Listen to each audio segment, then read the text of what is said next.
तो killer Peter मानवा के सीजन 1 के एंड में हमने देखा था पीटर ने मैथियस को हरा दिया था, जिसके बाद उसने राफेल से डायरेक्ट बात की थी एंड राफेल ने उसे बताया था कि हाना अभी भी जिंदा है। इस बात से पीटर को काफी ज्यादा गुस्सा आया था, जिसके बाद पीटर ने अपने योंगवैंग स्कूल को भी छोड़ दिया था एंड अभी वो अपनी टीम के साथ निकल पड़ा है राफेल को मारने के लिए। तो सीजन 2 की स्टार्टिंग में हम देखते हैं एक एरोप्लेन का सीन। उस एरोप्लेन में एक बंदा बैठा हुआ था जो शायद से कोई सेलिब्रिटी है। जैसे एक एयर होस्टेस उसे टी सर्व करती है, वो बोलती है कि अरे ये आप हो, मैं आपकी बहुत बड़ी फैन। वो बंदा एरोप्लेन में बैठे बाकी सभी बंदों का भी अटेंशन अपनी तरफ खींच लेता है। तभी वो बंदा उस एयर होस्टेस का हाथ पकड़कर बोलता है कि आपके हाथ काफी ज्यादा रफ है, इन पर ये निशान कैसे हैं? शायद आप अपने आप को कुछ ज्यादा ही पुश करती हो या फिर कहीं आप गन तो नहीं चलाती। एंड हाँ, ये बंदा सही था, ये सभी लोग किलर्स ही है जो इस बंदे को मारने के लिए आए थे। ये बंदा भी एक अपोस्टल है। उन 2 किलर्स ने इस अपोस्टल की तरफ गन तान रखी थी, पर वो लोग गोली नहीं चला पाते, उनके हाथ कांपने लगते हैं। एंड ये अपोस्टल बोलता है कि चाहे तुम कितनी भी ट्राई कर लो, तुम कभी मुझे शूट नहीं कर पाओगे। इसी के साथ ये एक हैंड गेस्चर बनाता है, जिसकी वजह से पूरा प्लेन ही पलट जाता है। इवन पायलट के हाथ भी उसकी बात नहीं मान रहे थे। प्लेन के अंदर हमारे अपोस्टल ने सारे बंदों को मार दिया था एंड उल्टा भी लटका दिया था, पता नहीं कैसे। तभी अपोस्टल को कोई बोलता है कि क्या काम पूरा हो चुका है? वो बोलता है चाय। एंड वो दूसरा बंदा बोलता है कि ये काम किसने किया? उसने बोला ऑफ कोर्स मैंने, और किसने? इसी के साथ वो प्लेन से कूद जाता है। फिर हम हाई स्कूल का सीन देखते हैं जहाँ पर हाना एंड उसकी दोस्त जा रही होती है। उसकी दोस्त उसे बताती है कि ये एक MP3 है, इसमें तुम डिफरेंट टाइप के गाने सुन सकते हो, क्या तुम्हारे पापा ने तुम्हें ये नहीं दिलाया?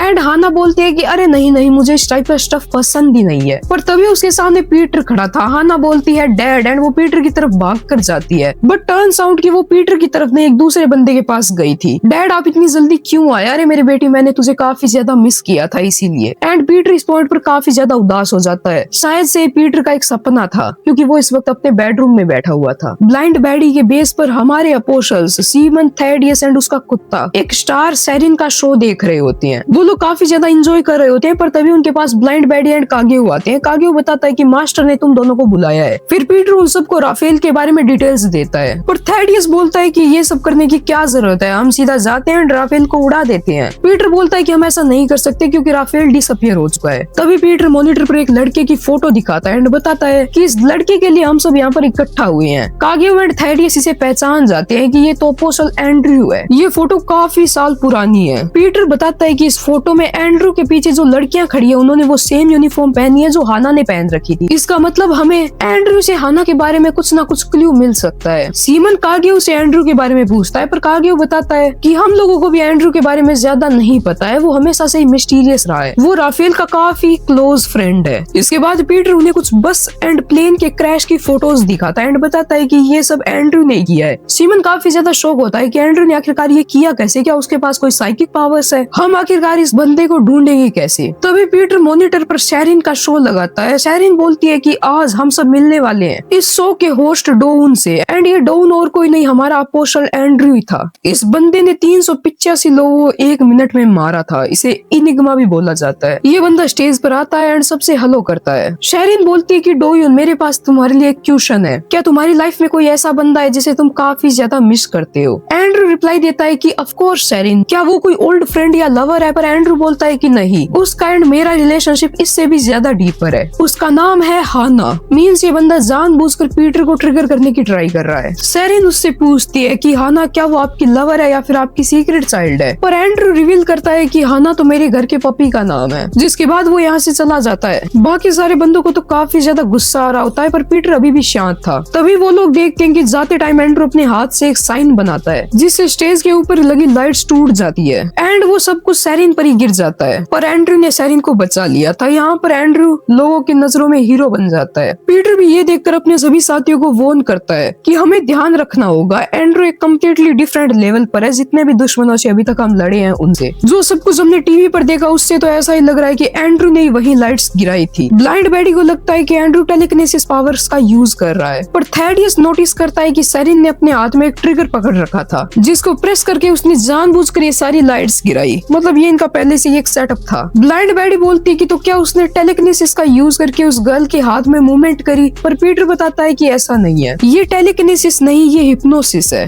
जितने भी अभी इंसिडेंट हुए हैं वो सारे ह्यूमन मेड थे, वो कोई सुपर पावर से नहीं हुए थे। ब्लाइंड बैडी बोलती है कि कोई बंदा किसी और को इतनी इजीली हिप्नोटाइज कैसे कर सकता है, ये तो इम्पॉसिबल है। पर पीटर रिवील करता है एक ऐसा ग्रुप ऑफ पीपल है जो कि एंड्रू की तरह ही सिमिलर पावर्स का यूज कर सकता है। उन लोगों की एबिलिटी ने काउंटलेस लोगों की जाने ली है। ये इविल स्पेक्टर का कर्स है। एंड मैं आप लोगों को बताना चाहूंगा कि यहाँ पर ये एक इंडियन रेफरेंस है, जो ये पीछे मूर्ति दिखाई जा रही है वो। एंड इसी के साथ हमें आगे भी काफी सारे इंडियन रेफरेंस देखने को मिलने वाले हैं, तो तुम्हें काफी ज्यादा मजा आने वाला है। पीटर अपनी बात को कंटिन्यू करता है कि हिप्नोसिस के बारे में सबसे डेंजर बात तो ये है कि किसी को पता ही नहीं चलता कि वो हिप्नोटाइज हो भी चुके हैं। एंड फिर हम देखते हैं उसी बिल्डिंग का सीन जहाँ पर सेरिन के शो की शूटिंग होती है। अंदर काफी सारे लोग काम कर रहे थे, पर तभी यहाँ पर हमारे पीटर एंड थैडियस आता है। ये लोग सफाई करने वाला बनकर आए थे। सफाई के दौरान ब्लाइंड बैडी इनसे पूछती है कि क्या तुम्हें एंड्रू मिला, पर इन्हें अभी तक एंड्रू नहीं मिला था। एंड्रू अपने चेंजिंग रूम में नहीं था। फिर ये लोग अलग अलग हो जाते हैं एंड्रू को ढूंढने के लिए। हमारा थैडियस तो एक जगह बैठकर बढ़िया स्नैक्स खा रहा था, पर तभी उसे कुछ आवाज सुनाई देती है। ब्लाइंड बैडी, कागेओ एंड साइमन भी इनके साथ माइक्रोफोन पर जुड़े हुए थे। एंड कागेओ बताता है कि यही एंड्रू है। तभी एंड्रू थैडियस के पीछे से ही आ जाता है।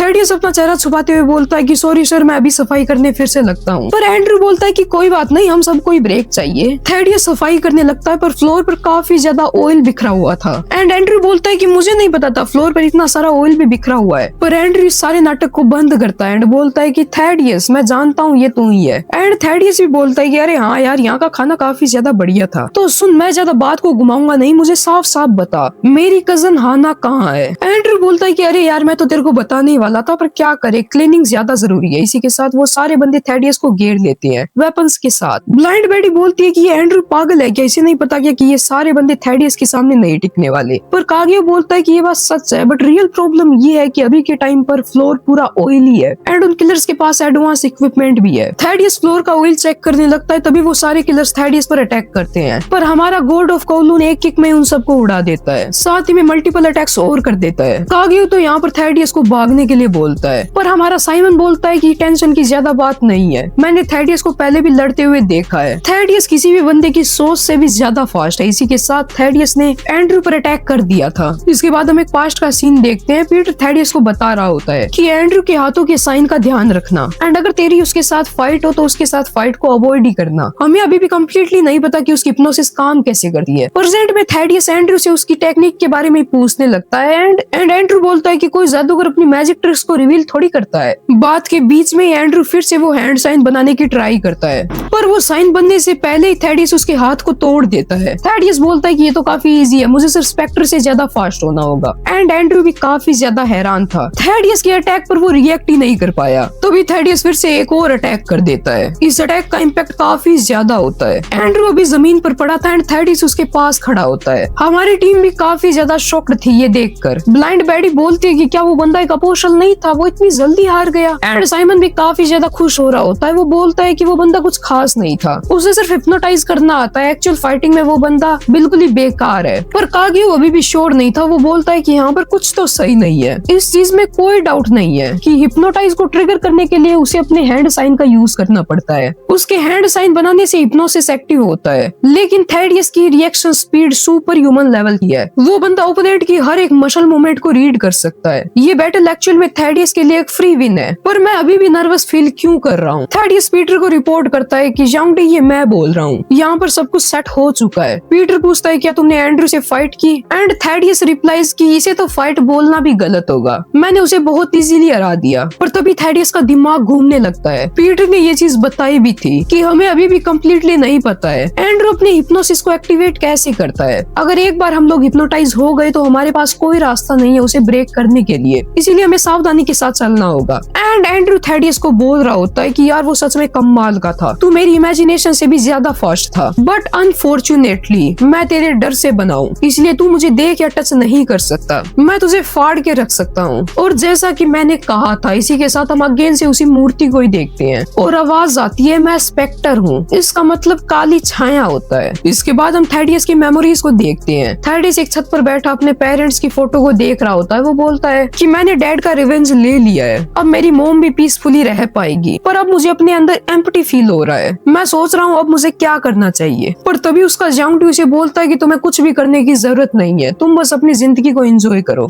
थैडियस बोलता है कि अरे हाँ चलो, क्यों ना हम दोनों पीसफुल लाइफ जिए, मैं एंड तुम सुनगु। पर हम देखते हैं कि ये सुनगु तो है ही नहीं, ये तो अपोशल एंड्रू है। मींस अपोशल एंड्रू ने थैडियस की मेमोरीज में पीटर को अपने आप से रिप्लेस कर दिया। इसके बाद थेडियस की मेमोरीज में एंड्रू उसे मैनिपुलेट करता है कि उस पीटर ने तुम्हारी माँ को मार दिया, उस पीटर ने तुम्हारी जिंदगी को बदतर बना दिया, तुम्हें रिवेंज लेना होगा, तुम्हें पीटर को मारना होगा। एंड थेडियस भी बोलता है कि मैं पीटर को मार दूं। अभी थेडियस कम्प्लीटली एंड्रू के कंट्रोल में आ चुका था। एंड्रू बोलता भी है कि मैंने कभी सोचा नहीं था खुद वॉर्ड ऑफ कोवलून मेरा एक छोटा सा पपेट बन जाएगा। इसके बाद एंड्रू रिवील करता है कि उसने थेडियस को हिप्नोटाइज किया कैसे। जब वो थेडियस से फाइट कर रहा था तब उसने अपनी टेक्निक को परफेक्टली एग्जीक्यूट किया था। ये सीक्रेट टेक्निक प्रस्तर क्लैन में सालों से चली हुई आ रही है एंड ये एक इंडियन रेफरेंस है। ये सीक्रेट टेक्निक प्रस्तर क्लैन में सालों से पास डाउन होती जा रही है।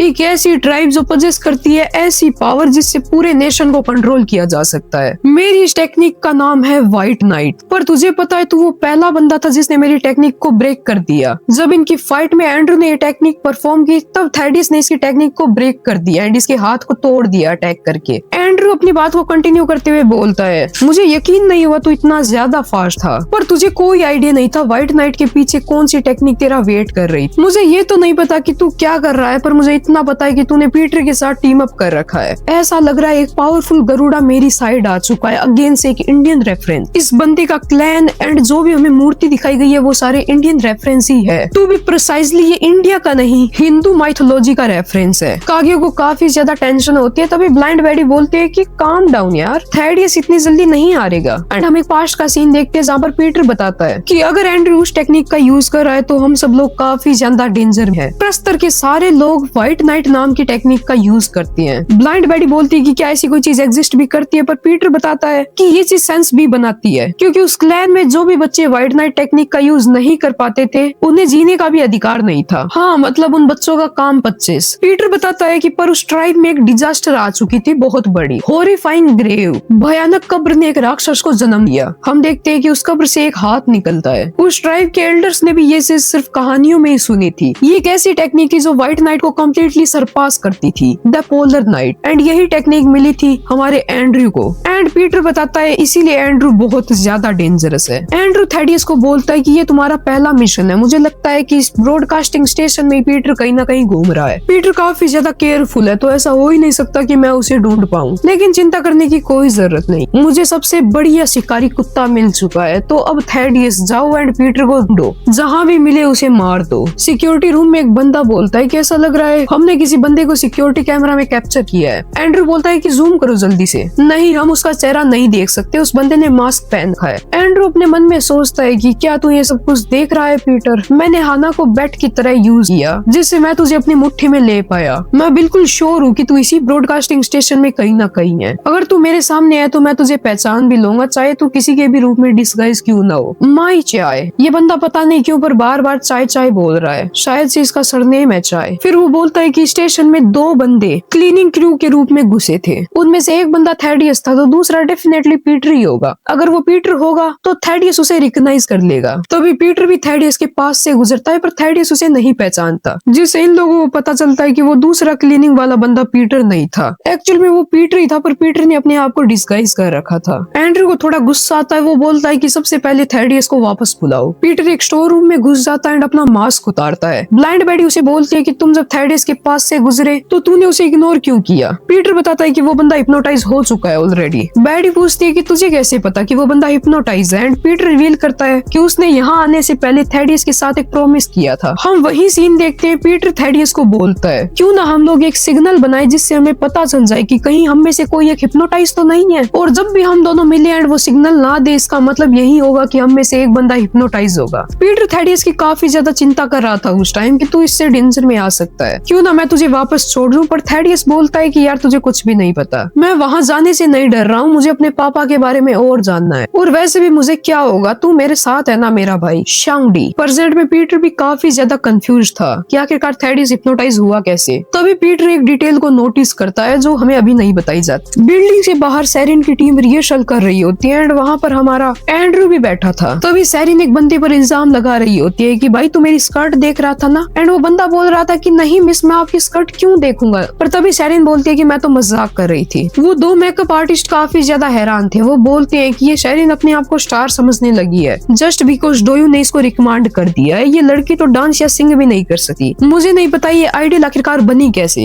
एंड्रू सैरिन को बोलता भी कि ये एक्टिंग बंद कर, ये डिस्गस्टिंग है। तभी सैरिन शाइन बोलती है कि यार मेरे पैर दुख रहे हैं, यहाँ पर कोई चेयर क्यों नहीं है। एंड वो गार्डन में फूलों पर बैठने वाली थी, पर तभी एंड्रयू उसे एक थप्पड़ मारता है एंड फूलों को प्रोटेक्ट करते हुए बोलता है कि ये मर सकते हैं, इन पर मत बैठना। वो एक मेकअप आर्टिस्ट बता रहा होता है कि यार डोयून ऐसा ही है, जब भी फूलों पर बात आती है वो काफी ज्यादा सीरियस हो जाता है। मींस हमारे एंड्रयू का कुछ ना कुछ तो फूलों के साथ कनेक्शन है। तभी एंड्रयू बोलता है कि चलो क्यों ना अब मुझे पीटर को ढूंढना चाहिए। फिर हम कुछ देर बाद का सीन देखते हैं। एंड्रयू स्टेज पर था, वो बोलता है कि सबका शुक्रिया यहाँ पर आने के लिए। उसके सामने काफी सारे बंदे खड़े थे। तभी एंड्रयू वो हैंड साइन बनाता है, जिसके बाद वो सभी लोगों को अपनी तरफ देखने के लिए बोलता है, पर भीड़ के सारे लोग नीचे सर करके खड़े थे एंड वो एंड्रयू की तरफ नहीं देखते। एंड्रयू बोलता है कि अब ठीक है, अब पीटर को ढूंढना काफी ज्यादा इजी होगा, इनमें से एक बंदा पक्का पीटर होगा, चलो छुपन छुपाई खेलते हैं। एंड हाँ, ये बात सच होती है, पीटर भी उनमें से एक था। पीटर अपने मन में सोचता है कि मैंने हिप्नोसिस ट्रिगर करने के लिए हैंड मूवमेंट से ज्यादा कुछ भी नहीं देखा, तो आखिरकार उसने थेडियस को हिप्नोटाइज किया कैसे। तभी थेडियस बोलता है कि जो भी लोग यहाँ पर आए हैं, आज मेरे पास उन सब के लिए एक स्पेशल गिफ्ट है। आप सबके पास एक बॉक्स है, वही आपका गिफ्ट है। पीटर बाकी सभी बंदों के साथ उस गिफ्ट को खोलता है एंड काफी ज्यादा शॉक हो जाता है, क्योंकि उस गिफ्ट के अंदर एक पिस्टल थी। एंड्रयू कमांड देता है कि सभी लोग पिस्टल उठाओ, तुमने जो गन पकड़ रखी है उसके अंदर सिर्फ एक बुलेट है एंड इस पिस्टल को अपने गले पर लगाओ, जब भी मैं ऑर्डर दूं तब तुम्हें ये पिस्टल चलानी है। एंड्रयू भी सोचता है कि जब इन सारे बंदों का काम 25 हो जाएगा, तब जो भी बंदा बचेगा वही पीटर होगा। हमारी टीम भी ये सब कुछ देखकर काफी ज्यादा शॉक्ड होती है कि ये तो साला साइको है। एंड पीटर भी पिस्टल के वेट को देखकर समझ जाता है कि हाँ, ये बंदा सच बोल रहा है, इसके अंदर एक गोली है। एंड्रयू माइक में बोलता है कि पीटर, अगर तू यहाँ पर है तो क्या तू सच में इतने सारे लोगों को मरने देगा, और अगर तू मरने देगा तो मैं ऑर्डर देता हूँ, सभी लोग अपना काम 25 कर लो। ये सभी लोग अपना काम स्वाहा करने ही वाले थे, पर तभी वहाँ पर कोई आता है जो आते ही जमीन तोड़ देता है। ये था none other than apostle Nathaniel. Peter भी बोलता है कि थैंकफुली ये बंदा टाइम पर आ गया। एंड एंड्रयू से पूछता है कि यार तू तो मर नहीं गया था क्या। नथानिएल बोलता है लॉन्ग टाइम नो सी।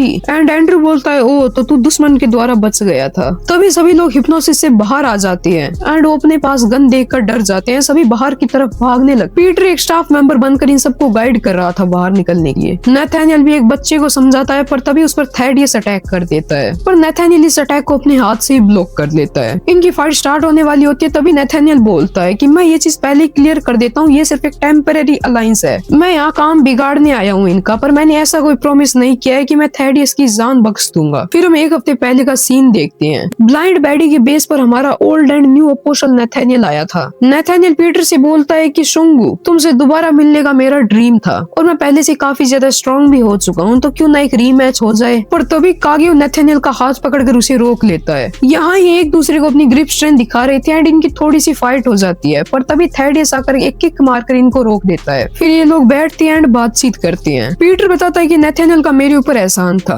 उसकी वजह से किसी की जान बची थी, इसीलिए मैंने मॉन्क्स को बोला था कि तुम जाओ एंड नथानिएल की हेल्प करो, तो वो लोग गए एंड उन्होंने नथानिएल का ट्रीटमेंट किया। मींस हमारी प्रीवियस अपोस्टल नथानिएल ने नए अपोस्टल नथानिएल को बचाया। एंड यहाँ पर पीटर डायरेक्टली नथानिएल से हेल्प मांगता है, इसीलिए यहाँ पर नथानिएल आया था पीटर की हेल्प के लिए। दूसरी साइड सभी लोग उस होल से बाहर भाग जाते हैं, साथ में स्टाफ भी। पर तभी एंड्रयू एक बंदे को बोलता है कि मैंने कभी भी किसी स्टाफ मेंबर को ऑर्डर नहीं दिया इन लोगों को बाहर इवैक्यूएट करने में। इट मींस वो बंदा पीटर के साथ वाला है। एंड्रयू के साथ वाले किलर जाते हैं, पीटर का पीछा करते हैं, पर अपना पीटर 4th फ्लोर से जंप करके भाग जाता है। एंड्रयू के बंदे तो उसका पीछा करने वाले थे, पर एंड्रयू ने बोलता है कि रुक जाओ, अब कोई फायदा नहीं है, पीटर ने डेफिनेटली अपने आप को किसी और के रूप में डिस्गाइज कर लिया है। एंड हाँ, होता भी कुछ ऐसा ही है। एंड्रयू बोलता है चाय, पर मुझे फर्क नहीं पड़ता क्योंकि वो बंदा खुद मेरे पास आएगा। डेफिनेटली पीटर थेडियस को अकेला तो नहीं छोड़ने वाला। सीन फिर से नथानिएल एंड थेडियस की फाइट पर शिफ्ट होता। माइक्रोफोन पर ब्लाइंड बैडी उसे होल्ड बैक करने के लिए बोलती है, पर नथानिएल मना कर देता है। इससे बैडी को काफी ज्यादा गुस्सा आता है, पर कागियो बताता है कि ये फाइट वर्ल्ड के स्ट्रॉन्गेस्ट एंड सबसे फास्टेस्ट बंदे के बीच में है, लेकिन थेडियस हिप्नोटाइज्ड है, इसीलिए वो सभी को मारना चाहता है, इसीलिए इस फाइट में अभी के लिए नथानिएल ही डिसएडवांटेज में है। एंड हम देखते हैं कि होता भी कुछ ऐसा ही है। नथानिएल थेडियस पर काफी सारे अटैक्स करता है, पर थेडियस सारे अटैक्स को डॉज कर लेता है। नथानिएल सोच रहा था कि ये बंदा तो जितना मैंने सोचा था उससे भी ज्यादा फास्ट है, बस एक बार ये मेरी पकड़ में आ जाए, पर इस चीज का अभी के लिए कोई चांस नहीं था क्योंकि थेडियस बहुत ही ज्यादा फास्ट था। इवन काफी ट्राई करने के बाद नथानिएल के हाथ में सिर्फ थेडियस का एक क्लॉथ ही आता है। फाइट में नथानिएल थेडियस पर अटैक किए जा रहा था एंड थेडियस सारे अटैक से डॉज कर रहा था। कागियो ब्लाइंड बैडी को बताता है कि इस टाइम नथानिएल थेडियस को एक कॉर्नर में लाने की ट्राई कर रहा है, पर इस चीज में सबसे बड़ी दिक्कत नथानिएल का स्टेमिना है। एंड हाँ, नथानिएल को काफी ज्यादा पसीना आ रहा था क्योंकि थेडियस काफी इजीली उसके सारे अटैक्स को डॉज किए जा रहा था। थेडियस बोलता भी कि यार मैं तेरे हाथ नहीं आने वाला, अगर तू साइड हट जाएगा तो मैं तेरी जान बख्श दूंगा, मुझे सिर्फ पीटर को मारना है। एंड हम देखते हैं कि नेथानियल के अटैक करने की वजह से उसका हाथ एक दीवार में घुस चुका था। एंड नेथानियल बोलता है कि मुझे पता है मैं तुझे नहीं पकड़ सकता। इसी के साथ थैडियस उस पर अटैक कर देता है। वो प्रिसीजन नीडल स्ट्राइक का यूज करता है जो एक बहुत ही खतरनाक टेक्निक है। पर तभी नेथानियल ने जिस स्क्रीन एंड दीवार में हाथ डाल रखा था वो वहाँ के एक पाइप को ग्रैब करता है एंड सारा माल पानी उछाल देता है थैडियस के चारों तरफ, जिससे उनका फाइटिंग स्पेस काफी ज्यादा श्रिंक हो जाता है। जैसे ही धुआं हटता है हम देखते हैं कि नेथानियल सक्सेसफुल हो चुका है। उसने थैडियस का एक हाथ ग्रैब कर लिया है। नेथानियल बोलता है कि हमारी फाइट कुछ अच्छी नहीं जा रही थी क्योंकि इतनी देर से सिर्फ तू मुझे ओवर पावर कर रहा था और अब मेरी बारी है तुझे ओवर पावर करने। पर तभी अपना थैडियस नेथानियल के मुंह पर एक पंच मार देता है जिससे इसको कुछ खास होता है नहीं। इसी के साथ नेथानियल एक अटैक करता है जो कि बहुत ही ज्यादा पावरफुल होता है। इससे हमारे थैडियस के मुंह से ब्लड निकलने लगता है। इवन प्रीवियस अपोस्टल नेथानियल जब ये सब कुछ देखते हैं तब वो उनको बोलती भी है कि अरे यार ये सब कुछ रोको, अगर ऐसा ही चलता रहा तो ये दोनों बच्चे मजाक मजाक में अपने आप को मार लेंगे। और जैसे ही नेथानियल अगला अटैक करता है थैडियस उससे मिड एयर में डोज कर लेता है। इसके बाद नेथानियल फिर से अटैक करता है पर वो खुद ही जमीन में गिर जाता है क्योंकि अटैक करते टाइम हमारे थैडियस ने बहुत ही फास्टली नेथानियल के वाइटल पॉइंट्स पर अटैक कर दिया था। इसके बाद थैडियस एक किक नेथानियल को मारता है। तभी नेथानियल थैडियस को हवा में घुमाता है एंड बहुत जोर से एक दीवार में फेंक देता है। नेथानियल थैडियस के पास जाता है एंड वो देखकर काफी ज्यादा शॉक होता है कि थैडियस तो यहाँ से भाग चुका है। अपना थैडियस तो केला खाता हुआ किलर पीटर को ढूंढ रहा था क्योंकि उसका मेन टारगेट पीटर ही है एंड उसके अकॉर्डिंग उसका टाइम वेस्ट हो रहा था वहाँ पर तभी नेथानियल बोलता है कि थैडियस मैं सच में तेरे अंदर क्या है वो देखना चाहता हूँ। हम रिहर्सल रूम का सीन देखते हैं जहाँ पर पीटर हमारी टीम के साथ बात कर रहा होता है। वो पूछ रहा होता है कि एंड्रयू की लोकेशन क्या है। अपनी टीम पीटर को बताती है कि शेड्यूल के अकॉर्डिंग वो अभी अपने वेटिंग रूम में होगा। वो पूछते हैं कि थैडियस का क्या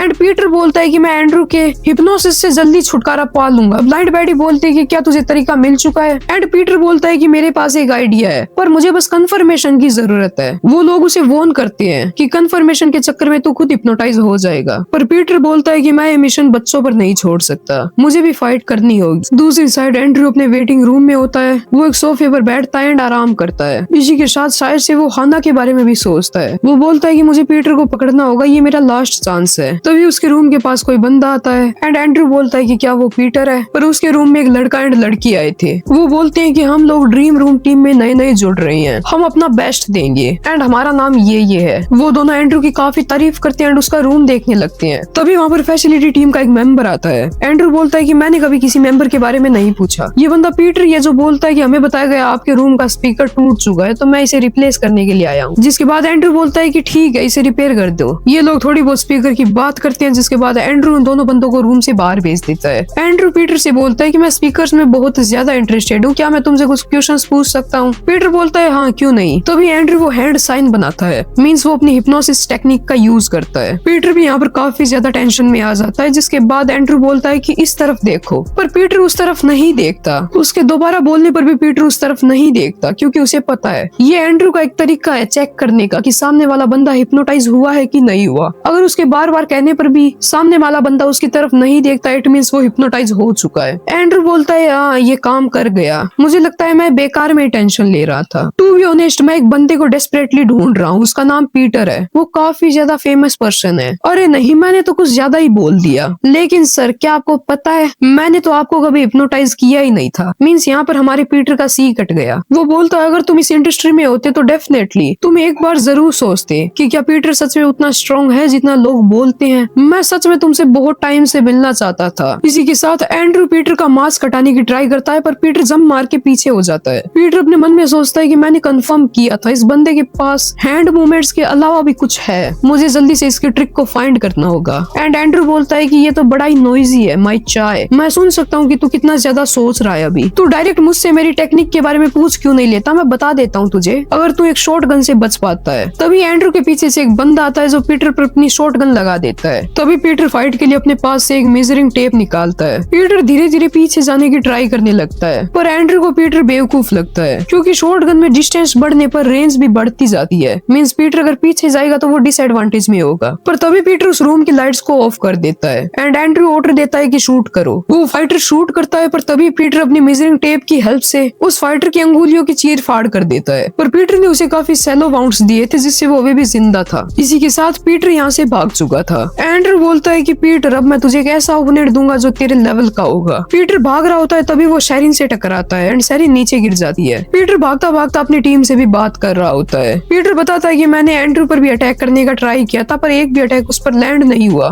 लेकिन स्टिल मेरे हाथ कुछ ग्रेट इन्फॉर्मेशन लगी है। वो टीम पूछती है क्या तुमने हिप्नोसिस को फिगर आउट कर लिया है? एंड पीटर बोलता है हाँ मुझे तो ऐसा ही लग रहा है। तुम बताओ ह्यूमंस के पास कौन कौन से सेंसेस होते हैं? वो ब्लाइंड बेडी बोलती है sight, smell, touch, hearing and taste. Peter बोलता है कि जब आप हिप्नोसिस करते हो तो आपको इन सेंसेस को यूटिलाइज करना होता है। एग्जाम्पल के लिए स्मेल, जैसे कि वो फैंटम गर्ल करती थी। नेक्स्ट है टेस्ट। मैं इस थ्योरी को स्किप करूंगा क्योंकि फूड के द्वारा किसी को हिप्नोटाइज करना काफी ज्यादा रिस्की होता है। थर्ड है साइट, लेकिन हमें पता है कि थैडियस ने साइट हिप्नोसिस को फिगर आउट कर लिया था। ब्लाइंड बेडी बोलती है कि तब तो हियरिंग एंड टच दो ही बचे हैं। पीटर बताता है कि जितना मुझे याद है मैंने लाइट्स को ऑफ कर दिया था। अगर एंड्रू साउंड से हिप्नोसिस कर पाता तो वो डार्कनेस में भी मुझे हिप्नोटाइज कर लेता, पर वो ऐसा नहीं कर पाया, तो अब सिर्फ एक ही बचा है जो है touch. It means apostle Andrew के पास एक और टेक्निक है जिससे वो किसी को भी टच करके उसे हिप्नोटाइज कर सकता है। ब्लाइंड बेडी यहाँ पर काफी ज्यादा खुश होती है कि तुमने फिगर आउट कर लिया, पर पीटर बोलता है नहीं, मुझे अभी भी ऐसी फीलिंग आ रही है कि एंड्रू अभी भी कुछ बहुत इंपॉर्टेंट चीज छुपा रहा है। थैडियस मेरे लिए एक हिंट छोड़कर गया है, मुझे उसे सॉल्व करनी होगी। दूसरी साइड एंड्रू के रूम में कुछ बंदे छानबीन कर रहे होते हैं एंड थैडियस एंड एंड्रू भी वहाँ पर बातचीत कर रहे। थैडियस बोलता है कि तुम बस ऑर्डर दो, तुम जिसका भी नाम बोलोगे मैं उसे मार दूंगा। एंड एंड्रू बोलता है कि सब कुछ बिल्कुल परफेक्ट जा रहा है, इस रेट के साथ मैं पीटर को जल्दी डिस्ट्रॉय कर दूंगा। पर तभी वो थैडियस की तरफ आगे बढ़ता है एंड उससे हेड कनेक्ट कर लेता है। थैडियस बोलता है कि क्या हुआ भाई? एंड फिर वो थैडियस की मेमोरीज में जाता है जहाँ पर थैडियस उसे टेंगलुलू खिलाता है। थैडियस आसमान की तरफ देखकर बोल रहा होता है कि इतना कूल है, आसमान इस वक्त पानी से घिरा हुआ है। पर तभी एंड्रू से बोलता है कि सुनो थैडियस, ये तुम्हारा टाइम है। थैडियस को कुछ भी समझ में नहीं आ रहा होता है, पर एंड्रू बोलता है ये व्हाइट नाइट से डिफरेंट है। व्हाइट नाइट वो टेक्निक होती है जिसमें हैंड साइन से आप दूसरे को हिप्नोटाइज करते हो। एंड्रू बोलता है कि ये व्हाइट नाइट से काफी ज्यादा डिफरेंट है। पोलर नाइट का एक बहुत ही डेडली एस्पेक्ट है। पोलर नाइट वो टेक्निक है जिसमें आप छू कर दूसरे को हिप्नोटाइज करते हो। अगर मैं तुम्हें सिंपली बताऊं तो पोलर नाइट टेक्निक का यूज जब भी एंड्रू किसी पर करता है तो उस बंदे की कुछ टाइम बाद मौत हो जाती है, इसीलिए इसे उस क्लैन में कर्स बोला जाता था। एंड्रू बोलता है कि अगर मैं क्लियरली बताऊं तो तेरे पास सिर्फ 21 आवर्स है जिंदा रहने के लिए, उसके बाद तू स्वर्ग सिधार जाएगा। एंड थैडियस की आंखों से भी खून निकल रहा होता है। इस टाइम के पूरा होने के बाद तेरा सबसे प्रीशियस इंसान मारा जाएगा। तभी हम पीटर को देखते हैं एंड वो अब भी भाग रहा होता है। भागते भागते उसे कुछ बहुत ही अजीब सा सेंस होता है, वो रुक जाता है, जिसके तुरंत बाद वो जंप करता है एंड एक बुलेट से बच जाता है जो डायरेक्ट अभी उसकी खोपड़ी खोलने वाली थी। ये बुलेट चलाई थी हमारी अपोस्टल मैथ्यू ने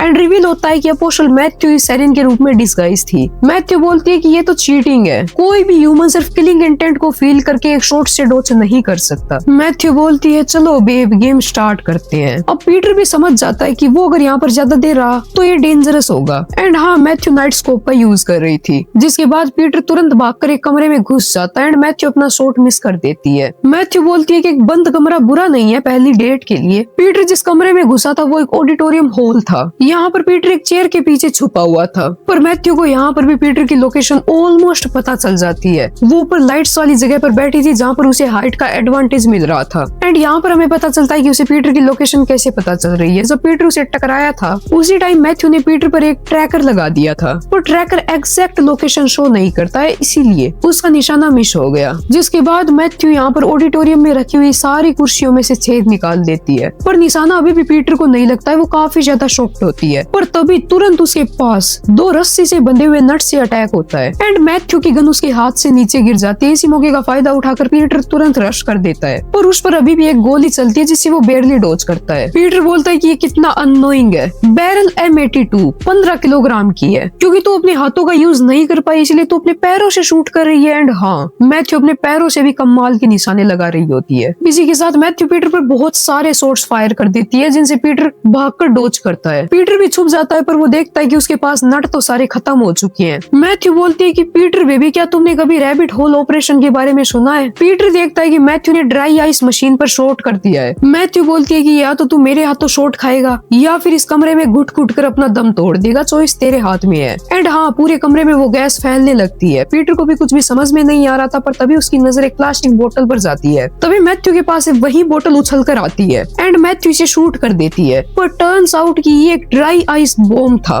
जब एक सील्ड कंटेनर का प्रेशर इंक्रीज किया जाता है ड्राई आइस के साथ तो हम लोग एक ड्राई आइस बॉम्ब बना सकते हैं। एंड पीटर ने भी यही किया। इसी मौके का फायदा उठाकर पीटर ट्रस कंट्रोल सिस्टम के साथ छेड़खानी कर देता है, जिससे मैथ्यू जिस ट्रस पर बैठी थी वो नीचे गिरने लगता है एंड मैथ्यू के हाथ से गन भी ड्रॉप हो जाती है। इसी मौके का फायदा उठाकर पीटर उसके पास आ जाता है। किसी भी स्नाइपर मैन की सबसे बड़ी वीकनेस होती है क्लोज कॉम्बैट, तो अभी पीटर वही करता है एंड मैथ्यू पर अटैक कर देता है। ये लोग बहुत ही एक ऑकवर्ड पोजीशन में आ जाते हैं जो मैं तुम्हें नहीं दिखा सकता। यहाँ पीटर मैथ्यू पर अटैक कर देता है, पर मैथ्यू ने एक रिंग पिस्टल पहन रखी थी जिसे वो पीटर पर शूट कर देती है। पीटर से डॉज करता है। इसके बाद मैथ्यू पीटर पर अटैक कर देती है एंड पीटर एक स्मॉल टूल मैथ्यू की रिंग पिस्टल में घुसा देता है जिससे इसका बुलेट चैम्बर बंद हो जाता है। पीटर मैथ्यू की सूलेश को पकड़कर उसे उछाल देता है एंड यहाँ मैथ्यू एक आदमी को देखकर जोर जोर से रोने लगती है कि अभी भी यहाँ पर एक स्कैरी मैन आया था, मैं काफी ज्यादा डर चुकी हूँ। एंड पीटर भी मौका मिलते ही भाग जाता है। वो अपनी टीम को बताता है कि मैं अभी मैथ्यू से लड़ा था एंड उससे फाइट करना बिल्कुल भी इजी नहीं था। तो अभी मैथ्यू रियलाइज करती है कि ये यंग बेबी जिसने मेरी बुलेट्स को डॉज किया था एंड वो बंदा जिसके बारे में अपोस्टल जॉन ने मेंशन किया था, वो दोनों सेम ही पर्सन है। ये तो काफी ज्यादा कमाल की बात है। फिर पीटर चेंजिंग रूम में बैठा हुआ अपनी मरहम पट्टी कर रहा होता है। वो जीवोन से साथ में बोलता है कि क्या तुम्हें एंड्रू के बारे में और इन्फॉर्मेशन मिली? जीवोन बोलती है कि भाई तू मुझे क्या समझ रहा है, लेकिन मुझे एक इंटरेस्टिंग बात पता चली है। मैंने एंड्रू की कार्ड ट्रांजैक्शन हिस्ट्री चेक की है एंड सारे ट्रांजैक्शंस डबल थे। पीटर बोलता है कि इसका क्या मतलब हुआ? जीवोन बताती है कि फ्लाइट टिकट से लेकर छोटी से छोटी चीज जैसे कि टूथब्रश, सब चीजों के पैसे डबल बार दिए हुए थे। जहाँ तक मुझे समझ आ रहा है एक और बंदा है जो कि अपोस्टल एंड्रू की हेल्प कर रहा है बिहाइंड द सीन, और शायद ये क्लू भी हो सकता है हाना को ढूंढने के लिए। पीटर बोलता है कि अब तो मैं भी काफी ज्यादा क्यूरियस हूँ, मैं यहाँ से संभाल लूंगा सब कुछ। हमारी कन्वर्सेशन से मुझे काफी सारी इंटरेस्टिंग चीजें समझ में आई है। सीमन एंड कागेओ ब्लाइंड बैडी से बात कर रहे होते हैं। कागेओ बोलता है कि जहाँ तक मुझे पता है एंड्रू हमेशा अकेला ही काम करता है एंड साइमन भी इसे सपोर्ट करते हुए बोलता है कि वो एक अपोस्टल है, भला उसे किसी और की नीड क्यों होगी। जीवन बोलती है कि तुम जरा ये सारे एक्सीडेंट्स देखो, एंड्रू ने कभी खुद से जाकर फाइट की ही नहीं थी। कोई ऐसा बंदा है जो उसकी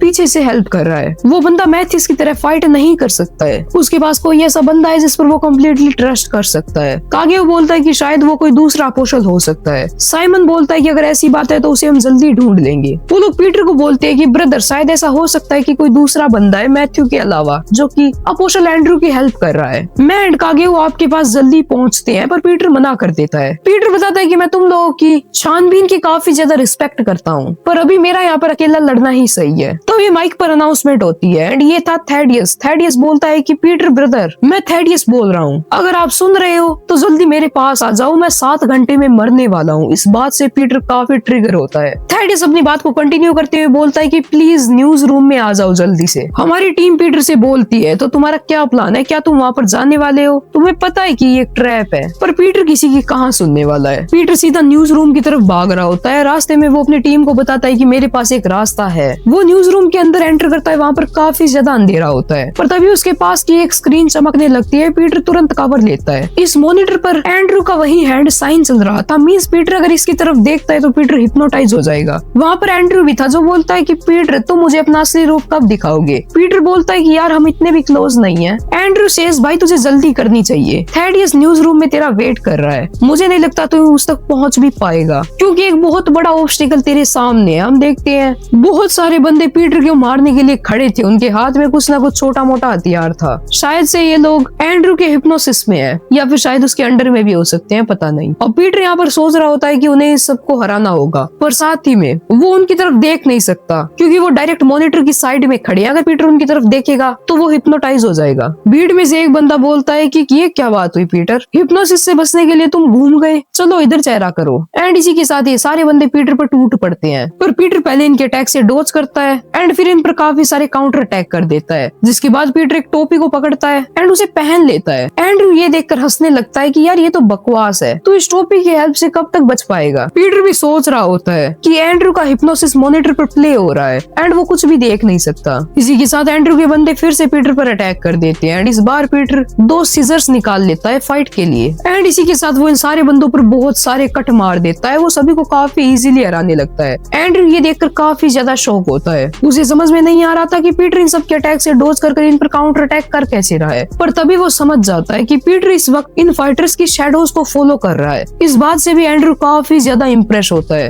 एंड पीटर इन सब को मार के यहाँ से आगे निकल जाता है। पीटर बोलता है कि मैंने अब तेरे को कुछ अच्छा दिखा दिया है तो तू भी मुझे आगे जाने दे। पर जैसे ही पीटर टर्न लेने वाला था वो देखता है कि आगे बहुत सारे फाइटर्स खड़े हैं। वो भी भी गन्स के साथ जो पीटर पर डायरेक्ट फायर कर देते हैं। पीटर यहाँ पर कवर लेके बच जाता है, पर अभी भी समझ में नहीं आ रहा था उसे कि वो यहाँ से आगे कैसे जाए, क्योंकि इन बंदों के पास शील्ड भी थी। वो ये सब कुछ सोच ही रहा होता है, तभी उसके सामने दो बड़े बड़े मेटल गेट आकर स्टक हो जाते हैं। एंड ये किया था अपने नेथानियल ने। पीटर नेथानियल को देखकर काफी ज्यादा खुश होता है एंड नेथानियल पीटर की हेल्प करता है। वो इन मेटल गेट के साथ सारे बुलेट्स को डोज करता हुआ पीटर के लिए रास्ता क्लियर करता है एंड उन बंदों को भी उड़ा देता है अपनी कमाल की पावर के साथ। तो पीटर का रास्ता क्लियर हो चुका था। एंड्रू बोलता है कि यार मुझे तो बिल्कुल भी समझ में नहीं आ रहा है, कहीं ये कोई कैमरा प्रैंक तो नहीं है, क्योंकि मैं जिस पीटर को जानता था वो तो काफी ज्यादा बूढ़ा आदमी था। एंड हम देखते हैं कि पीटर उसी के सामने खड़ा था। वो बोलता है माई चाय, तेरी करंट अपीयरेंस तो बिल्कुल परफेक्ट है डिस्गाइज होने के लिए। चल अब मुझे बता रियल का पीटर कहाँ है। एंड पीटर बोलता है कि मुझे भी थैडियस नहीं दिख रहा है, थैडियस कहाँ है। पर तभी एंड्रू अपने हाथ के चाय का गिलास फेंक देता है, जिससे पीटर डॉज कर लेता है। वो बोलता है तुझे मेरे बारे में पता होना चाहिए, मैं वन साइडेड कन्वर्सेशन का बिल्कुल भी फैन नहीं हूँ। पर पीटर बोलता है कि देख यार, थैडियस तेरा टारगेट नहीं है, क्यों ना तू उसे जाने दे एंड हम लोग 1v1 की फाइट करें। पर वो बोलता है कि यार मैं ये कैसे कर सकता हूँ, थैडियस तो हिप्नोटाइज है। पीटर बोलता है कि तू उसे हटा क्यों नहीं लेता। थैडियस बोलता है कि मैं नहीं हटा सकता, लेकिन मेरे पास एक रास्ता है, लेकिन प्रॉब्लम ये है कि ये रास्ता तब तक पॉसिबल नहीं है जब तक तू जिंदा है। पीटर बोलता है कि कोई प्रॉब्लम वाली बात नहीं है, वैसे भी मुझे मेरी लाइफ से ज्यादा कुछ लगाव है नहीं। तभी एंड्रू एक चुटकी बजाता है एंड चुटकी बजाते के साथ ही चारों तरफ से मॉनिटर ऑन हो जाते हैं हर दीवार से। पीटर बोलता है कि ओ तो तूने सब कुछ पहले से ही प्लान कर रखा है। एंड हाँ, ये जगह कम्प्लीटली मॉनिटर से भरी हुई थी, यहाँ पर एक भी ब्लाइंड स्पॉट नहीं था। चारों तरफ हमारे एंड्रू का हिप्नोसिस वाला गेम चल रहा था। मींस अगर पीटर देखता है तो वो एंड्रू के हिप्नोसिस में आ जाएगा। ये सब कुछ देखकर ब्लाइंड बैडी को काफी ज्यादा गुस्सा आ रहा होता है। पीटर सोच रहा होता है कि अगर मैं दूर से फाइट करता हूँ तो वो व्हाइट नाइट टेक्निक का यूज करेगा हिप्नोसिस के लिए, मतलब अपने वो हैंड साइन दिखाकर। एंड अगर मैं पास से फाइट करता हूँ तब तो वो पोलर नाइट का यूज करेगा, जिसमें वो किसी को भी टच करके हिप्नोसिस कर सकता है। मेरे पास सिर्फ एक ही ऑप्शन है, ये कहकर पीटर अपनी आंखों पर पट्टी बांध लेता है एंड एक मेटल पोल उठा लेता है, जो देखकर हमारा एंड्रू काफी ज्यादा एक्साइटेड हो जाता है। वो बोलता है कि यार तू तो कितना ज्यादा बहादुर है। वो अपने मन में सोचता है कि इस बंदे ने व्हाइट नाइट से बचने के लिए अपनी आंखों को कवर कर लिया एंड मेरे पोलर नाइट मींस मेरे टच वाले हिप्नोसिस से बचने के लिए एक लॉन्ग मेटल पोल का यूज कर रहा है। पर ये बंदा अटैक कैसे करेगा। वही टीम में कागेओ बोलता है ओहो एको लोकेशन, जैसा कि मैंने टीचर से एक्सपेक्ट किया था। साइमन भी बोलता है जीवोन को कि तुमने उसे एको लोकेशन कब सिखाया, पर जीवोन बोलता है कि मैंने उसे कभी भी एको लोकेशन नहीं सिखाई। साइमन बोलता है तो उसने अपनी आंखों को कवर क्यों किया है, आखिरकार वो फाइट करेगा कैसे। सीन फिर से फाइट पर शिफ्ट होता है, जहाँ पर एंड्रू बोलता है कि मेरी एक्सपेक्टेशंस काफी हाई है, क्योंकि तू काफी ज्यादा अमेजिंग है पीटर, लेकिन एको लोकेशन एंड तू इसे एक छोटे से पोल से आखिरकार कर ही क्या लेगा। इसी के साथ वो पीटर पर अटैक करता है, पर तभी पीटर उस पर अटैक कर देता है, जिससे वो बंदा डॉज कर देता है। वो बोलता है कि मुझे हंसना चाहिए या रोना चाहिए, अगर तू एक ब्लाइंड मार्शल आर्टिस्ट की तरह एक्ट कर रहा है तो एटलीस्ट प्रॉपरली तो कर, तू तो तेरे टारगेट्स भी मिस कर रहा है। पीटर फिर से कंटिन्यूअसली अटैक स्टार्ट कर देता है, पर एंड्रू सारे अटैक से बहुत इजीली डॉज कर रहा था एंड वो अटैक्स दीवारों में जाकर लगते हैं। पीटर बोलता है कि टेंशन ना ले, अभी तो मैंने सिर्फ स्टार्ट किया है। एंड पीटर कंटिन्यूअसली अटैक करता जाता है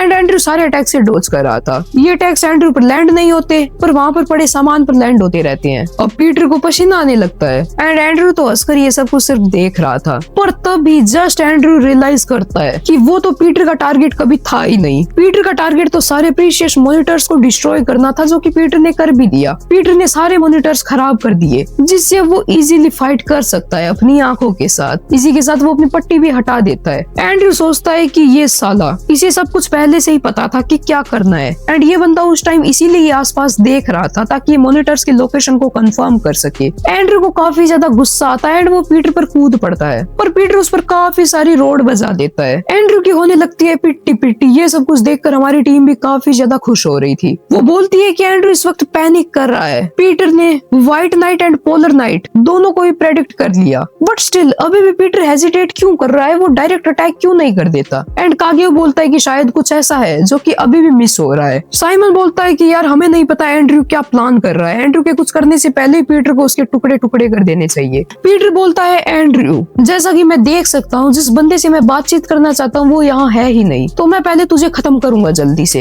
एंड इसी के साथ वो एंड्रू पर अटैक कर देता है, पर यहाँ पर हमारे पीटर पर ही काउंटर अटैक हो जाता है। वो पीछे जाकर गिरता होता है। एंड हम देखते हैं कि एंड्रू ने मुआ थाई का स्टांस ले रखा है एंड ये कोई नॉर्मल मुआ थाई नहीं है, ये है मुआ बोरैन। पीटर भी बोलता है इंटरेस्टिंग, आज के टाइम में ऐसे लोगों को ढूंढना काफी ज्यादा मुश्किल है जो मुआ बोरैन का यूज करते हैं। एंड एंड्रू रिप्लाइज की हाँ भाई, मुआ बोरान ऑलमोस्ट खत्म हो चुका है क्योंकि इसे काफी ज्यादा डेंजरस माना जाता है। इसी के साथ वो पीटर पर एक किक लैंड करने वाला होता है एंड वो कर भी देता है। ये कोई नॉर्मल टेक्निक नहीं थी, इसका नाम है ultimate killing technique. Andrew Peter की तरफ बढ़ने लगता है एंड बोलता है कि मुझे नहीं पता तू पीटर है डिस्गाइज होकर या फिर तू कोई इंटरेस्टिंग गाय है जिसको पीटर ने भेजा है, पर दोनों ही तरीकों से तूने मुझे मिसजज किया है। तुझे लगा मैं फाइट नहीं कर सकता, अब मैं तुझे अपने असली कलर्स दिखाऊंगा। पर पीटर हंसते हुए बोलता है असली कलर्स? तू क्या बात कर रहा है, ये चीज तो तुझसे बिलोंग भी नहीं करती है, ये चीज तो रियल एंड्रू से बिलोंग करती है। एंड ये बात सुनकर हमारा एंड्रू भी काफी ज्यादा शॉक होता है। साइमन बोलता है कि हमारा भाई किस बारे में बात कर रहा है, क्या ये वही बंदा नहीं है जिसने ये सब कुछ मास्टरमाइंड किया था? एंड पीटर बताता है कि हाँ, यही बंदा है जिसने सब कुछ प्लान किया था। अगर मैं सही से बताऊं तो इस बंदे को मल्टीपल पर्सनैलिटी डिसऑर्डर है, मींस हमारे एंड्रू की 2 पर्सनैलिटीज है। पीटर बोलता है कि तो तुम 2 लोग हो है ना, पर एंड्रू इसकी बात को काट कर बोलता है कि यार बकवास बंद कर, तेरे पास क्या प्रूफ है? एंड पीटर बताता है कि एक बंदा 2 टी कप कभी भी नहीं रखता है सेम टेबल पर। जब मैं तेरे रूम में घुसा तो तभी मुझे शक हो गया था। इसके अलावा भी मुझे बहुत सारे क्लूज मिले। तेरी वॉइस अचानक से चेंज हो गई, तेरे खड़े रहने का तरीका, बात करने का तरीका, अचानक से सब कुछ बदल गया था। तेरी फाइटिंग प्रोग्रेस में भी इनकंसिस्टेंसी थी। देख मुझे पता तो चल चुका है, तो अब तू ये एक्टिंग छोड़ दे, क्यों ना तू हमें प्रॉपर्ली बताए एंड्रू, अब मैं तेरे रियल वर्जन को बाहर लाऊंगा। ये सारी बातें सुनकर एंड्रू को काफी ज्यादा गुस्सा आता है एंड हम देखते हैं एंड्रू के पास्ट को। वो बोलता है कि मैं कचरे में डालने लायक था क्योंकि मैं प्रस्तर क्लैन पर एक कलंक था। मैं व्हाइट नाइट हिप्नोसिस टेक्निक का यूज नहीं कर सकता था, लेकिन ऐसा कहा जा रहा था कि कीचड़ में एक कमल खिल रहा है। उस कचरे को एक गॉड की ब्लेसिंग मिली थी। इसी के साथ हम देखते हैं कि उस ग्रेवयार्ड से एक हाथ निकलता है एंड वहाँ पर खड़े एक बंदे को पकड़ लेता है। सुबह प्रस्तर क्लैन के बाकी लोगों को वो बंदा मिलता है एंड वो लोग ये चीज देखकर काफी ज्यादा शॉक होते हैं कि ये एक ही रात में इस तरीके से कैसे बदल गया। वो बोलता है मैंने व्हाइट नाइट टेक्निक का यूज किया, जिसके बाद प्रस्तर क्लैन के चीफ ने मुझे एक्सेप्ट कर लिया एक मेंबर के रूप में। वो किसी ऐसे बंदे को मिसट्रीट नहीं कर सकते थे जिसने पोलर नाइट टेक्निक का यूज किया था,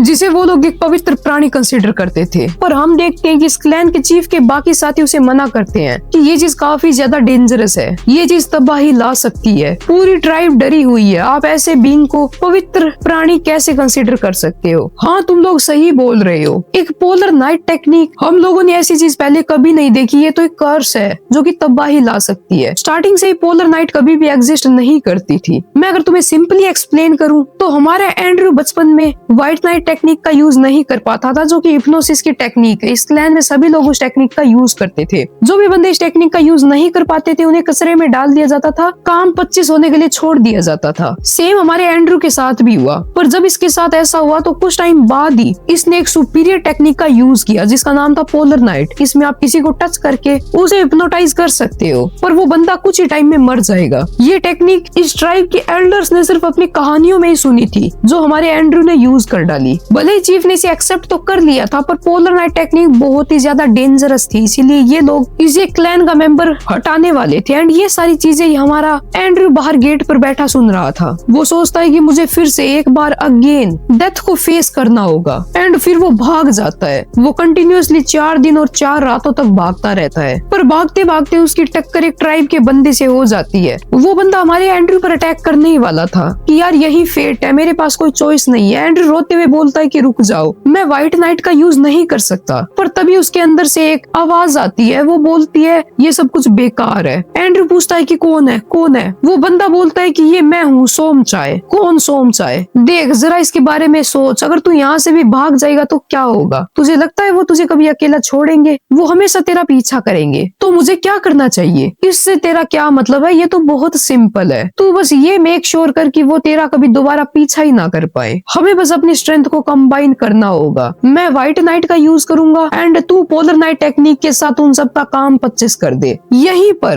पर हमारे एंड्रू ने कम्प्लीटली डेवलप कर ली थी मल्टीपल पर्सनैलिटी डिसऑर्डर। इसकी जो सेकंड पर्सनैलिटी थी वो यूज कर सकती थी व्हाइट नाइट का, एंड जो एंड्रू खुद था वो यूज कर सकता था पोलर नाइट का। पर पोलर नाइट एक अपने आप में कर्स है। यहाँ पर हमारा एंड्रू मना करता है कि यार मैं लोगों का काम 25 कैसे कर सकता हूँ। पर तभी हमारे एंड्रू को बाकी ट्राइब के लोग ढूंढ लेते हैं। उनमें से एक बंदा बोलता है कि कर्स यहाँ पर है, कर्स यहाँ पर है, एंड वो सारे लोग उसे बांध कर उल्टा लटका देते हैं। हमारे एंड्रू सोच रहा होता है कि मैं एक कर्स कर्स हूँ, मैं कर्स हूँ, इसमें मेरी क्या गलती अगर मैं ऐसे पैदा हुआ था, मेरी किस्मत ऐसे कैसे है, प्लीज मुझे कोई बचाओ, प्लीज मुझे कोई बचाओ, मैं इस दुनिया में ऐसे मिजरेबली फेंक दिया जाऊंगा, ये किस टाइप का फेट है। इसी के साथ वो काफी ज्यादा रो रहा होता है। क्या यही रीजन है कि मैं इतने ज्यादा दर्द में हूँ? नहीं, मैं ये नहीं चाहता, प्लीज इसे कोई रोको। सभी ने मुझे यही बताया था कि मेरे ऊपर अक्षय का कर्स है। इसी के साथ हम उसी मूर्ति को देखते हैं। मैं मेरी किस्मत से भाग नहीं सकता, चाहे मैं कितना भी स्ट्रगल करूं। एंड फिर हम देखते हैं कि हमारे छोटे एंड्रू ने ट्राइब के सभी लोगों का काम 25 कर दिया था। साथ ही में वो रो रहा होता है एंड अपने हाथों की तरफ देख रहा होता है, पर रोते रोते वो स्माइल करने लगता है एंड बोलता है अगर ऐसी बात है तो मैं वो कर्स ही बनूंगा। सीन प्रेजेंट में शिफ्ट होता है, जहाँ पर एंड्रू चिल्ला के बोलता है कि मैं ही रियल बनूं, मैं ही हूँ रियल होस्ट सोमचाय। एंड पीटर बोलता है कि मुझे नहीं पता एंड मुझे नहीं लगता कि तुझे ऐसा कहना चाहिए क्योंकि तू तो फेक है। इसी के साथ सोमचाय ट्रिगर हो जाता है एंड वो पीटर पर झपट पड़ता है। पीटर बोलता है कि जल्दी तुझे एक न्यूज मिलने वाली है तेरी रैंक एडजस्टमेंट के बारे में, तुझे वो लोग अपोस्टल से सीधा डी रैंक का किलर बना देंगे। इसी के साथ पीटर भी सोमचाय पर काउंटर अटैक कर देता है। पीटर को भी यहाँ पर समझ में नहीं आता कि ये बंदा इतनी स्लेंडर बॉडी के साथ स्टील को ऐसे पेपर्स की तरह बेंड कैसे कर सकता है। सोमचाय अगेन से पीटर पर अटैक करता है एंड पीटर सारे अटैक्स को डॉज करता है। पीटर बोलता है कि तू इतना ज्यादा लेट क्यों है, मैं तेरा ही इंतजार कर रहा था। पर तभी एंड्रू बोलता है कि हाँ मैं भी तेरा इंतजार कर रहा था, मुझे माफ कर देना पर मुझे तेरा काम 25 करना होगा। अब मैं ये ऐसे डायलॉग में नहीं बोल रहा हूँ, यूट्यूब रेस्ट्रिक्शन लगा सकता है। Back to the explanation, Peter बोलता है कि आजा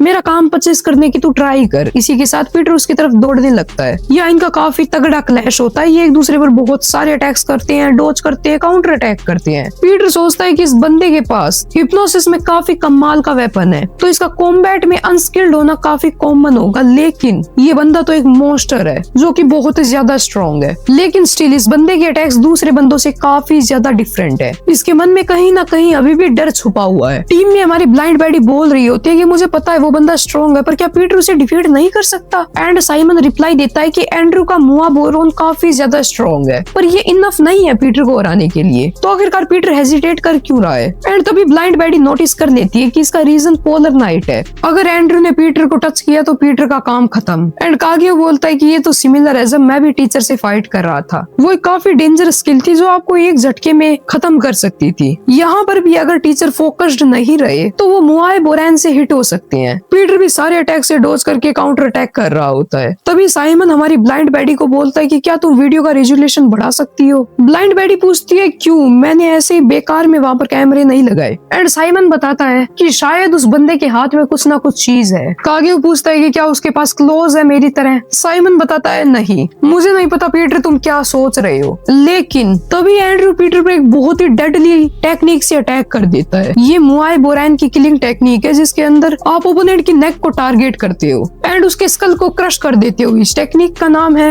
हनुमान सोक। अगेन से हमें मिल चुका है एक इंडियन रेफरेंस। यहाँ पर साइड में पैनल पर लिखा हुआ भी है कि Hanuman refers to the Hindu deity often associated with strength and agility and सोक means elbow. Means Hanuman refer करता है स्ट्रेंथ एंड एजिलिटी को, ये हिंदू माइथोलॉजी से है। एंड सोक का मतलब होता है एल्बो। वैसे तो अटैक बहुत ही ज्यादा डेडली था जो एक ही बारी में किसी की भी जान ले सकता था, पर पीटर ने इसे भी ब्लॉक कर लिया, जिसके बाद पीटर उसे हिट करके दूर हो जाता है। पीटर बोलता है कि मैं अभी तक समझा नहीं था इतनी स्मॉल फिजिक्स से इतनी ज्यादा पावर आ कैसे सकती है, पर अब मुझे समझ में आ गया। तुम्हारे स्ट्रॉन्ग होने का रीजन है क्या? टीम में जीवोन बोल रही होती है कि क्या है, मुझे बताओ मुझे बताओ। एंड साइमन बोलता है कि वो चीज जो उसके हाथों के पास है वो स्टील गार्ड्स नहीं है। एंड पीटर बोलता है कि तू आर्मर बना रहा था, फियर से अपने आप को प्रोटेक्ट करने के लिए आर्मर, बट एक्चुअल में वो फियर ही तेरा आर्मर है। इस बंदे ने अपने हाथों को स्टील में बदल दिया। साइमन यहाँ पर इस टेक्निक को सिंप्लीफाई करता है। साइमन बताता है कि जो एंड्रू की टेक्निक है ये टेक्निक बनी है खुद को प्रोटेक्ट करने के लिए। एंड साइमन अपने पास्ट को याद करता है। हम देखते हैं छोटा साइमन पत्थरों पर मुआ थाई की प्रैक्टिस कर रहा था। वो सोचता है मैं कमजोर हूँ, मुझे एक टूल चाहिए अपने आप को प्रोटेक्ट करने के लिए, मैं किसी भी खतरे का सामना कर सकूं एंड मैं मेरी मौत को कभी भी टाल सकूं। इसीलिए मैंने पागलों की तरह ट्रेनिंग की, मुझे सरवाइव करना था इसीलिए मैंने बहुत ज्यादा ट्रेनिंग की। मुझे तुम्हें मारना होगा पीटर। इसी के साथ वो पीटर पर अगेन टूट पड़ता है। इनका काफी तगड़ा वाला क्लैश फिर से स्टार्ट होता है। तभी साइमन कुछ नोटिस करता है। वो बोलता है कि पीटर, ब्रदर पीटर, ये डेंजरस है, जल्दी आप वहाँ से बाहर निकलो। एंड कागियो भी बोलता है कि बचिए, टीचर डॉज कीजिए उसके अटैक्स को। इन दोनों ने बिल्डिंग का एक शीशा तोड़ दिया था एंड ये नीचे गिरने ही वाले थे। एंड यही तक था चैप्टर। ये था सीजन 2 का पार्ट 1। अभी तक जितने भी चैप्टर्स आए थे सीजन 2 के मैंने कवर कर डाले हैं। अब इसके आगे जो भी नए चैप्टर्स आएंगे उनको मैं मैं अपलोड करूंगा अपने सेकंड चैनल पर, क्योंकि स्ट्राइक का रिस्क काफी ज्यादा है। तो अगर तुम भी ऐसी कमाल की एक्सप्लेनेशन देखते रहना चाहते हो एंड किलर पीटर मानवा के हर चैप्टर को टाइम टू टाइम फॉलो करना चाहते हो, तो कर लो मेरे सेकंड चैनल को सब्सक्राइब। वहाँ पर मैं कंटिन्यूअसली चैप्टर डालता रहूंगा time to time weekly. And अगर तुम्हें ये वीडियो पसंद आई हो तो कर दो लाइक, चैनल को कर दो सब्सक्राइब एंड हाई पॉइंट्स देना मत भूलना। मैं मिलता हूँ आपसे नेक्स्ट वीडियो में, तब तक के लिए बाय बाय, टाटा, सायोनारा।